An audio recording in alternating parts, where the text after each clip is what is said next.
Alright, so today I'll be doing a review on the Transformers Studio Series N.E.S.T Bumblebee figure.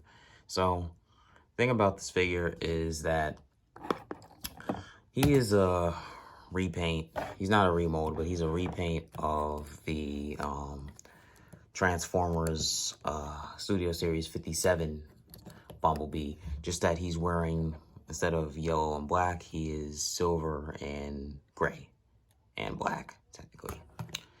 And, you know, it's a nice figure and all, stuff like that. And he comes with, before I get into the figure itself, he comes with this little minifigure of Sam Witwicky. Let's zoom in on that. Little small figure. It's not posable. It's like a diorama figure. It's not that important, but he comes with it. And he also comes with his little blaster gun, which I have connected on, which, just like in the Bumblebee movie itself, this is the gun that he would use in battle. And it's a nice figure and whatnot. You know, they really cleaned it up a bit. There's a little bit of kibble on the back, which I'll try to fold that in. A little bit of kibble on the back, but it's not that bad, you know. So, with that all being said, let's get into the articulation of the figure itself. So his head is on a ball joint. It can go up, it can go down, it can go right and left. You could do that with it. You could do that, but don't go crazy with it because you don't want his head to fall off, obviously. He's got extension at the arms. He can bend his arm, of course. You have this as well. Oh, hold up. One second. Hold up. So you have that. You got a raise at the knee. About, say, 90 degrees, I would say. Hold up. Got a raise at the knee. You can bring it down. You can kick it back like that. You can do that. You know, you could also do that. With the foot, there is, you could tilt it that way. And that's about it. Not too much articulation at the toe. But I like this figure, you know. I decided to get this over the 57 Studio Series 57 one because it would have been too expensive. And this one is Studio Series 77. So, before we discuss anything else about the figure, also here's the basic display edge, which is basically just the background that we see in the first fight when Bumblebee fights against Blitzwing and all that stuff of that nature. If you've seen the Bumblebee movie, then you know what that means. In the instruction manual, you know, I'm not going to go through it because it's a lot of steps. There's 26 steps to transform. But also, I'm going to show off the box. Here is the box, you know. Got his little art. It's a Studio Series 77. That's Bumblebee, ages 8 and up, Takara Tomy, Hasbro, of course. Turn to the side, you get more art of Bumblebee himself. And then, you know, basic information, stuff like that. 26 steps, and all that stuff of that nature, you know.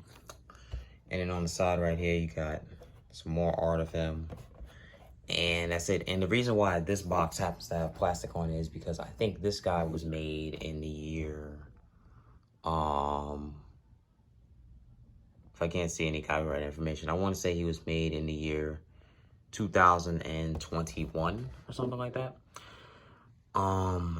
Before I go into detail on where I bought him, I'm gonna now do some comparisons, and then I'll show him in his vehicle mode. Here he is next to 85 RC. If I can kind of get her to stand. I was able to get her to stand the other day. Hold on. She tends to struggle with standing a bit. I also made a video review about her, so you guys should go check that out. But here she is next to Bumblebee. Of course, he is a little shorter than her, but that's canon.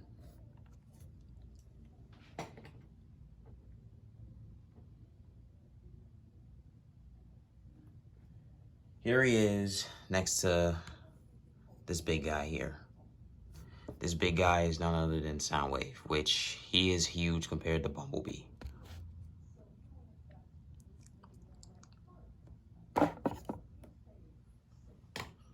Now, I will not be transforming him for time and for the sake of the video, but I will show some images of how he looks in his alt mode.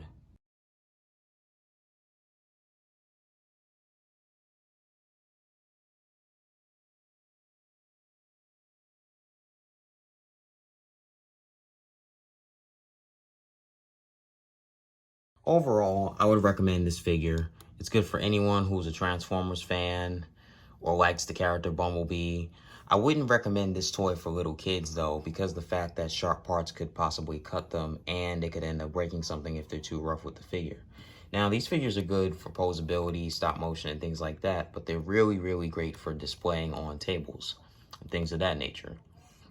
So, I got this guy off of eBay. I got a really good deal on him.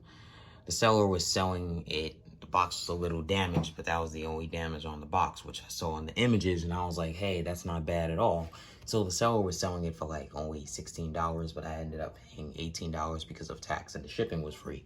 So it was a good deal. And I would also say, if you want to pay retail price for him, you can, I guess, which would be like $25 or $26, I think. You know, prices are going up, so it's crazy. But if you could find this guy in a deal, whether it's online or if you find them in GameStop or wherever, you know, in Walmart's clearance section, wherever you could find this guy, if you find him for like less than $20, it's a definite steal, because this is a really good figure. And the legs aren't really loose. He's sturdy. So that's another good thing about this figure. You always want your Transformers to be sturdy. You don't want them to be loosey-goosey and stuff like that, because that's how things easily break. So overall, I hope you all enjoyed this video review, and I'll see you in the next video, and bye.